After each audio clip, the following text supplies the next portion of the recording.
Hi everyone, my name is Jim Pedrek, and today we will be discussing using 3D models to better represent, understand, and explore our world. Now, before we get started, a couple of quick housekeeping items. First, if you have any questions during the session, I encourage you to ask them as they come up. You can send those questions to me by selecting the Q&A button on your screen and inputting those questions into the window. Our team will be responding to those questions in real time. Secondly, please note that you will have access to this session on demand through the conference portal for the next year. And finally, this session has been closed captioned. You can turn on this feature in the bottom right corner of the media player. Hi, my name is Jim Pedrek, and this is a rock. It's not a particularly remarkable rock. I mean, here, take a closer look. I guess that wasn't very helpful, right? I mean, we've got a problem. Your understanding of this rock is limited by what I let you see. I mean, you can't really appreciate the smoothness of the rock or the tiny perforations that dot its surface. I guess you can make some inferences about how much the rock weighs by how it drops into my hands, but you're not really experiencing that from my perspective. And I suppose I could take a high quality photo of this rock and show that to you, but then your understanding of the rock would still be limited to 2 dimensions, 1 perspective. But what if I could show you a different perspective? What if I could not only provide you with a 3-dimensional view of the rock, but actually give you control over how you interact with that rock? Or what if I use existing technologies to allow you to see the rock from my perspective? To imagine that your hands are my hands as I move the rock back and forth. Or what if you could create your own 3-dimensional view of this rock? I mean, that station, you will learn how to do all of these things. You will learn how you can provide students access to existing 3D models that are perfect for close analysis and inquiry. You will learn how 360 videos can situate the viewer in the experiences of the filmmaker. And finally, you will learn how to create 3D models of objects that your students can analyze, investigate, and even share with the rest of the world. Best of all, this doesn't just work for rocks.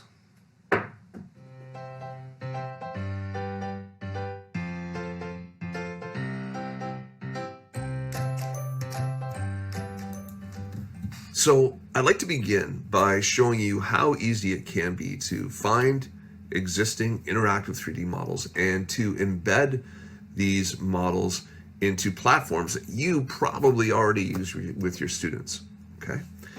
Let's start with a website called Sketchfab, which is one of my favorite sources for 3D models. And I think of Sketchfab the same way I think of YouTube. So YouTube is an online platform featuring content created by millions of users around the world, right? And because of that, the content is really diverse.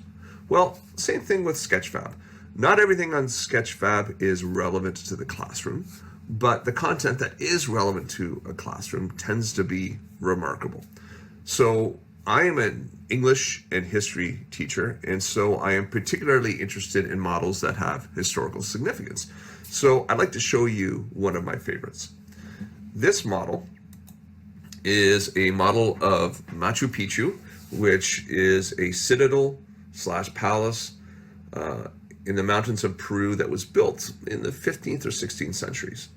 So before we go any further, I want to point out one thing to you. Down here, we do have the option to view this model in VR. So if you have a fancy set of goggles, you could experience this in immersive VR. But I think we have to remember that most students don't have that technology at home. So let's stick with the wider application of this kind of technology. If I click here, I can go full screen, and I can, with my mouse, kind of click and hold on the model and move it around, which is great. Let's get to that view. But what's really remarkable is if I use my mouse wheel, I can zoom in on this model and really take a good look at it. And I find this absolutely breathtaking. This model was constructed from a series of pictures, aerial photos, using a technique called photogrammetry that we'll talk about a little bit later. But I want you to think about how your students would respond to interacting with this and what sort of questions they would have. I think they would probably have questions about how this thing was built in the first place, especially when they learn that this mountain is almost 8,000 feet tall. How is this done? What role do the steps on the side here play? What are those for? These are all the sorts of questions that I think lend themselves to really interesting inquiry, right? So let me show you how you can take this model and embed it in platforms that you already use. So I'm going to click back here to our main page. And if I go down here, there's a section called Embed. And a lot of websites that have interactive content or media-rich content have embed tools. And embed tools essentially allow us to take this and then place it in something that's ours. So I'm going to click here, and you'll see as soon as I bring my mouse over here, see where it says click to copy? This is code. It looks complex, but I don't need to know anything about the code to make this work. I just have to click. I'm told it's copied to my keyboard. Great. So let me show you a few places you can embed this. I want you to, well, let's start by taking a look at Sway. Sway by Microsoft is a great online presentation tool, storytelling tool, and I can embed this model directly in Sway. So if I click here and I go to Media and Embed, I click here and I just paste all of that content. I click out here. And again, this all looks really complicated, but I don't have to worry about any of that stuff because as soon as I press play, that content is there. And so this means that I could create an interactive activity for my students, or better yet, they could do this. They could use this as a way of examining the past, right? So let me show you where else I can put this kind of model. So if, for example, if I'm in a school or a district that is using Brightspace, I can do this essentially the same steps in both the announcement section or in the content itself. So your window might look a little different, but in my case, what I need to do is go to this button, and I have lots of different options. I'm just looking again for enter embed code. I click here, I paste, I hit next. Now there's a chance that you will see a window saying something like temporarily blocked. If you unblock that and hit insert, and then update, when the students go to their announcement page for the course,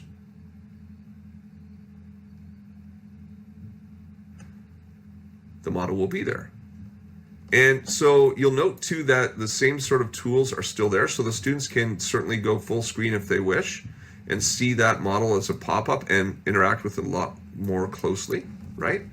But this allows us to ask students all sorts of interesting questions about the model, whatever that model is that we place there. So let me show you some other places where you can find models, especially for other courses, so you can think about how this might be relevant to your own area of study. So let's take a look at some of the other sources for models. The Smithsonian 3D digitization project is really exciting too. And so I'd like to show you how you can embed models from this website into a tool like Brightspace. When I started scrolling through the contents from Smithsonian, one of the first things that popped out at me was the command module for Apollo 11.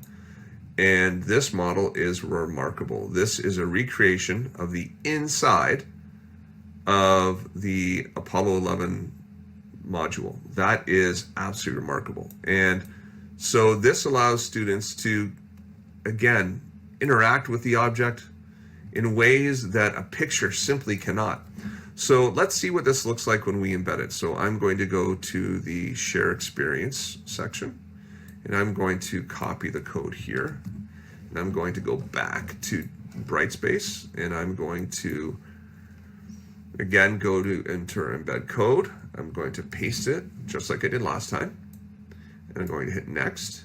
And you can see here that you may be asked if you want to allow this website. I am going to allow it, and I am going to insert it. I'll update it. And then when students go to this announcement, what they have is an interactive version of that module. And let's go full screen just to see it in all its glory. So imagine this is a minds-on sort of activity that you're using with students to help them understand, say, exploration in space. I wonder what sort of things or what sort of questions or observations students might have as they look at this object. I think they would be shocked by how compact everything is. The sets of dials and knobs that seem to dominate the entire control panel. I think this would lead to all sorts of interesting exploration. So we've taken a look at a few ways you can embed online 3D models into online platforms like Microsoft Sway and Brightspace. But let me show you how you can use some models in really exciting ways. So let's start with this model. This is a model of the Rosetta Stone that's been uploaded by the British Museum.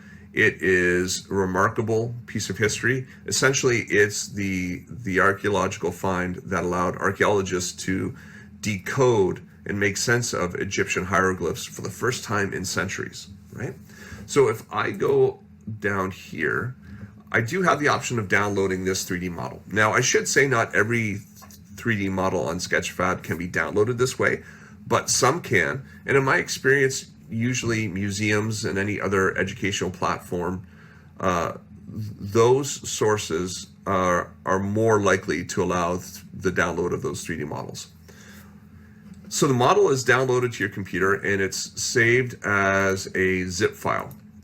Now, this is going to take a few steps, but trust me when I say it's worth it. If you right-click on that zip file and hit Extract All, it will produce this folder.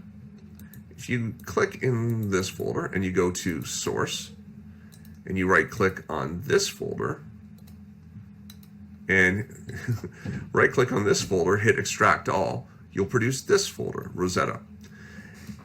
Here's what happens when you follow those steps. Let's imagine that you are asking your students to make some inferences about the Rosetta Stone, and you've set up a really simple question feedback process based on what observations you have and then what questions you have about this object.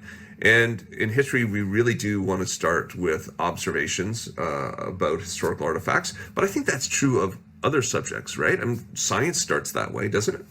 So I'm going to go here to Insert, and you may have not noticed this before. Right here, next to shapes and icons, you have the option to insert 3D models.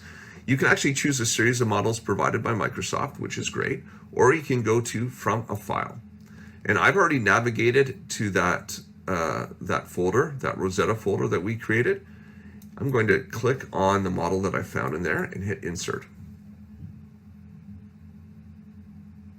And I'm going to wait. Generally, the more complex the model, the longer it will take to download, or insert, sorry. And you can see it places this object over here. Now, right now, it just looks and behaves like any image you've ever embedded in Word before, right? But you'll notice that there's an extra icon in the middle here. And if you click and drag on that icon, you'll notice that this is actually still a 3D object. And what's really amazing, if you zoom out like this, you can now create an interactive sheet that you document that you can share with your students, that they can download, and then they can use to track their own thinking, right? So I want you to think about these two scenarios. Imagine scenario one, you give a student these same two questions. but you give them a static image of the Rosetta Stone. And in scenario 2, you give the same questions, but this time it's this interactive 3D model embedded right next to the questions that allow the student to spin the object around and interact with it. Think about how different an experience that would be for those students, right? I think that's incredibly powerful. But that's not the only place where you can actually interact with such objects. I'd like to show you one more way you can bring pre-existing 3D models into your classroom. And it's by an app called 3D Viewer that's actually part of Windows 10. You may not even have noticed this thing, but it's incredibly powerful. So let's imagine you're teaching geography. You've downloaded a couple relevant models. I've chosen one here that was uploaded by Nate Loper. It's a model of Mount St. Helens volcano in Washington. And if you've ever taught geography, I'm going to guess you're already thinking about how useful this kind of model could be in your classroom. But let me show you a few other things you can do. I'm going to make sure I'm on grid right now, and I'm going to go down here and turn on the grid visibility. And so what you'll note is now we've got this grid in the background. And I think if you do any work with math, any work with scale, like we do in geography and maps, suddenly you have a really interesting way of having students analyze this information, right? This model. And we could set the spacing as we wish. We can also change the frequency of major grid lines. And that allows us to examine those key concepts of proportion and scale, right? But there's something else that we can do with this model in 3D Viewer that may seem somewhat frivolous at first, but I think it's actually quite powerful. And it is this. If I click up on this button right here, we'll turn on what's called mixed reality. And then we will see the object on the same screen with me. The app is now accessing the webcam that's built into my laptop. And so what's also interesting is I can click and I can move this model around here like this. Now, again, this may seem fun, but you may also be wondering, how is this relevant to the classroom? Well, here's the thing. I can actually record this as a video. So what that means is the students could actually choose the object, complete all their analysis in advance, and turn this into an interactive video where they're explaining the significance of their research in the context of the model itself. And as they're sharing their research, they could actually be pointing to specific elements of the model that they are examining. I mean, how cool is that?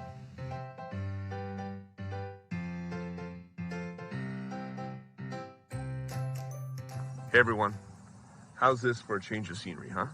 Absolutely beautiful. It's almost 9 o'clock at night, not too far from where I live. This is a country road. You can hear the birds chirping in the background. You can hear the insects. It's really peaceful.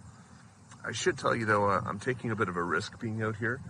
There were reports of a bear in this area just yesterday, in this general region. So if you happen to see a bear over my shoulder, just let me know. Behind you, it's the sunset. Take a look.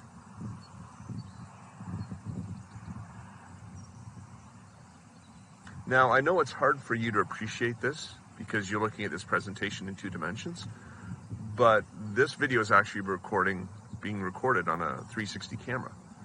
That means that this camera can see every possible angle, up, down, behind, from its location. And it's almost like you're standing in that location, right? Which means we can tell stories in new and interesting ways. We can situate the viewer in our world, have them see whatever it is we see, to capture beautiful moments like this, or perhaps to say something profound about the world around us. So if you wanted to learn more about how powerful these narratives can be, you need to check out the My World 360 page. This page features a number of videos shot in 360 that align with United Nations Sustainable Development Goals, and they are remarkable. Just perusing this site will give you all sorts of inspiration. So for example, here is an amazing project that tries to capture what it is like to live in an incredibly busy metropolitan city surrounded by people and yet feel completely alone. There are other projects like this one, which attempts to show what it's like to live in a community that's separated by race, by income, and also by geography. So once you've had a chance to experience these 360 videos, these incredible moments of storytelling, I want you to think about your own students. What kind of stories could they tell? And what kind of stories do they want to share with the world?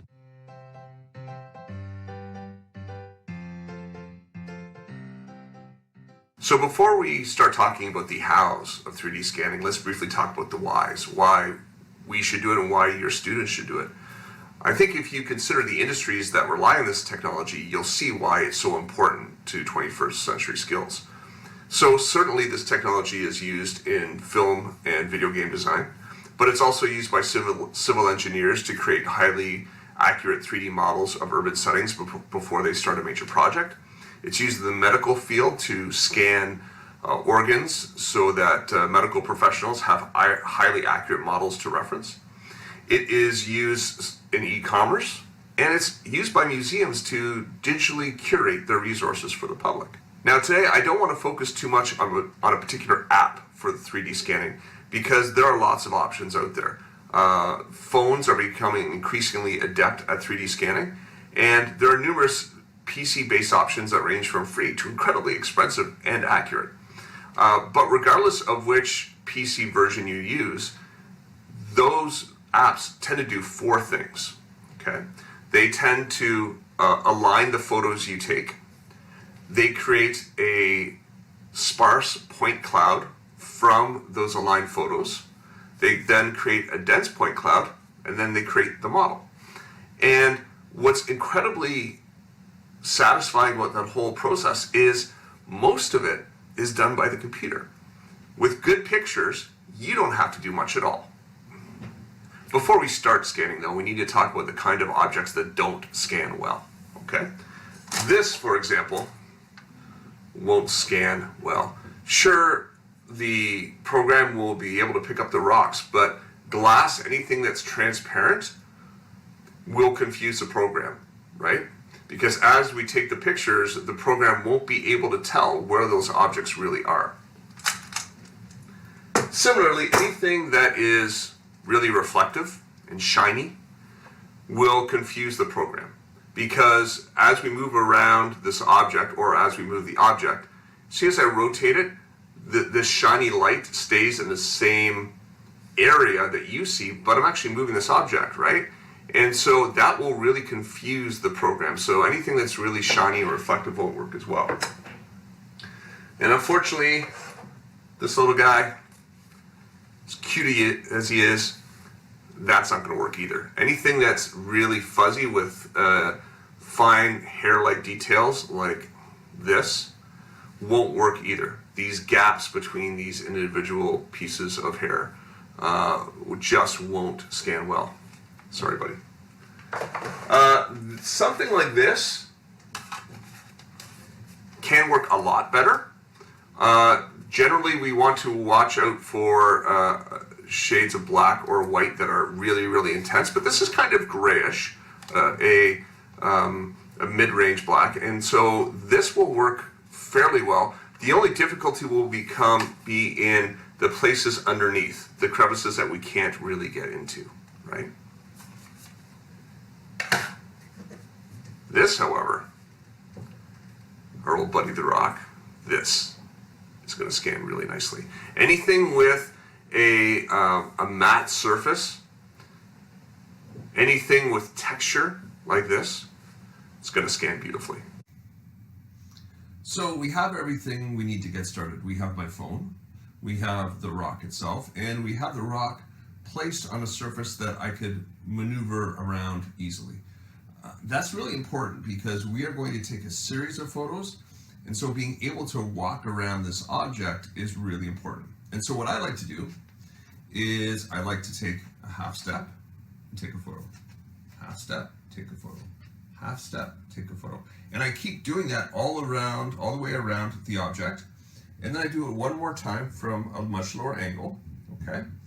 And that's what we would use to scan. Now, that will work, but you can see this isn't going to be perfect because the lighting in this room is, there are some shadows, so those shadows will be visible on the model itself. So let's see if we can amp up our production just a little bit. Okay, this is a little more like it.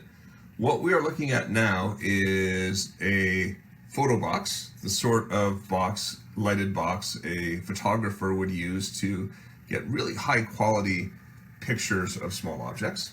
We have a turntable with a light built into it.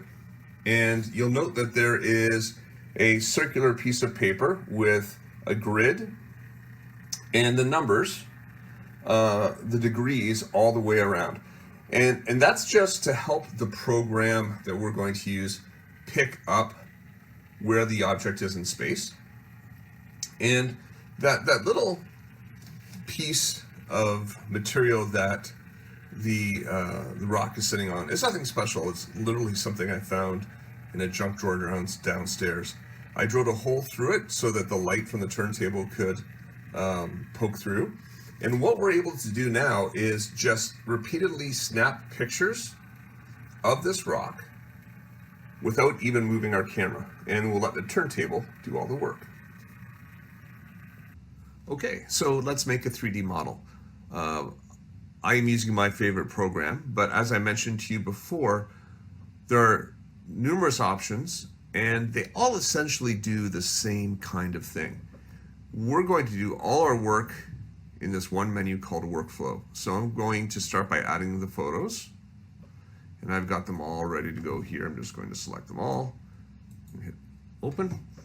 And then I want you to see how much of the work the program does for us. So I'm going to go to align photos. And what this will do is it is going to look for common points of light in all the photos, common points of reference, and kind of extrapolate where the rock must be in 3D space. Now I'm going to keep the settings at the lowest, at the low setting, just so you can see how we can still create a really great model using such settings.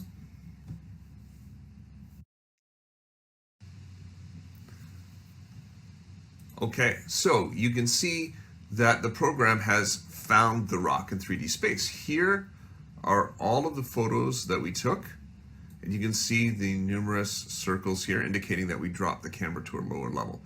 Now, what's amazing is it's already starting to look like a rock, right? But it's actually just a collection of dots. Those dots that the program found that were common between all of the photos. So, continuing down our menu, we can see we're at the tie point section here. I am just going to click on workflow and go to the next. This one tends to take a while. I'm still going to leave it on the low settings. Usually this is a great time to get a cup of coffee, but just to speed things up.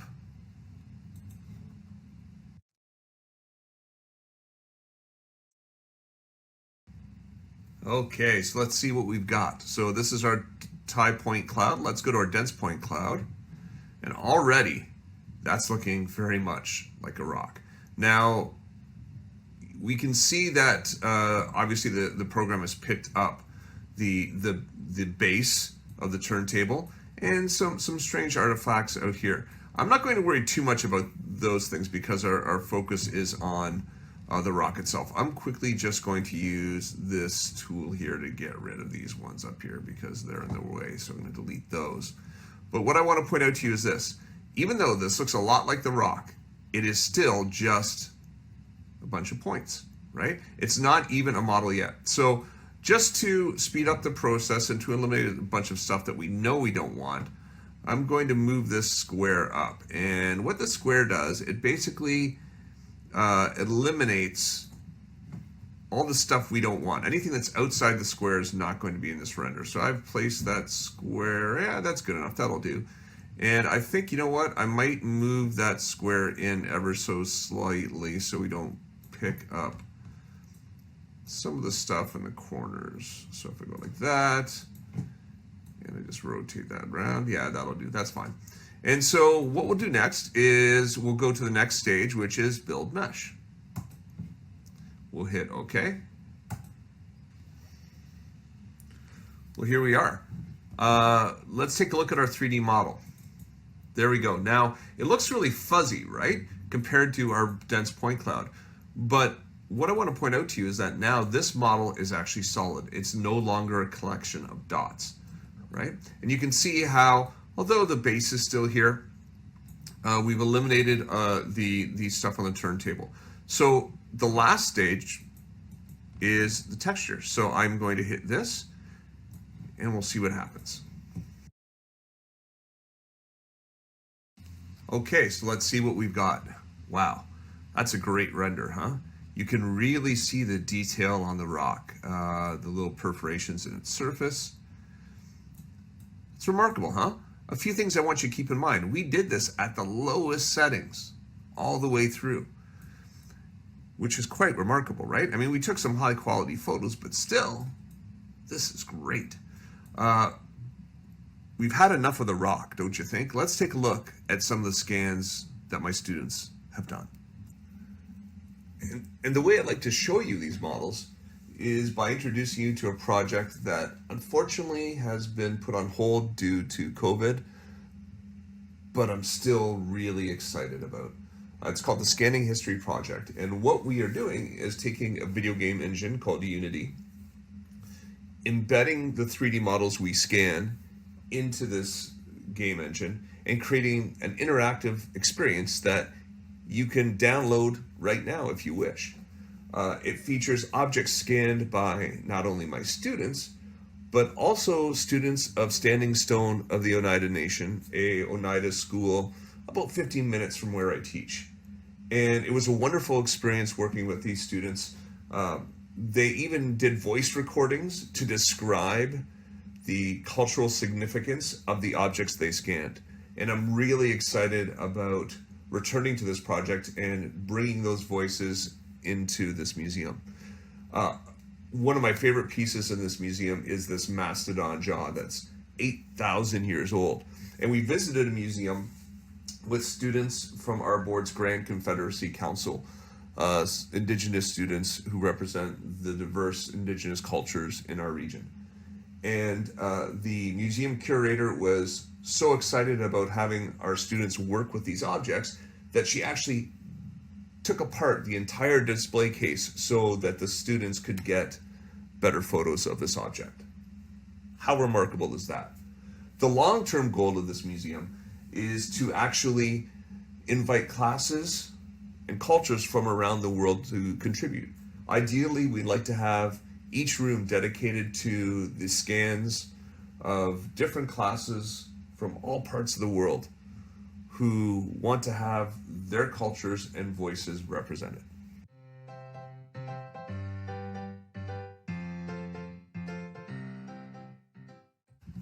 I'd like to leave you with one more big idea. You can do some amazing things with existing 3D models. Here's a museum I built using the same game engine we saw earlier and using 3D models created by Egyptian archaeologists from scans of Egyptian artifacts. Now, you may find that there's a student in your class or even in your school who wants to experiment with 3D game design and may be willing to participate in such a project. But you don't have to use a game design engine to make something remarkable. You could do something like this using QR codes and real classroom space to create an interactive experience featuring these models.